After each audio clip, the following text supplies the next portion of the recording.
Hello বন্ধুরা, স্ক্রিনে তোমরা দুজন মহিলাকে রান্না করতে দেখতে পাচ্ছ। এই দুজন মহিলার মধ্যে একজন মহিলা বিপদে আছে।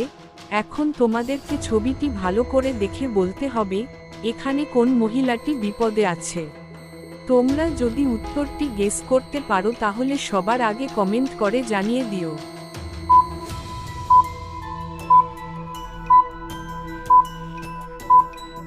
তো বন্ধুরা, তোমরা যারা উত্তরটি পেরেছো তারা ভিডিওটিতে লাইক করে দিও। আর তোমরা যদি নতুন হয়ে থাকো তাহলে আমার এই চ্যানেলটি সাবস্ক্রাইব করে দিও। দেখো বন্ধুরা, এখানে 2 নম্বরে থাকা মহিলাটি বিপদে আছে, কেননা তোমরা যদি ছবিটি ভালো করে দেখো তাহলে দেখতে পারবে 2 নম্বর মহিলাটির পাশে থাকা সিলিন্ডারটিতে আগুন ধরে গেছে।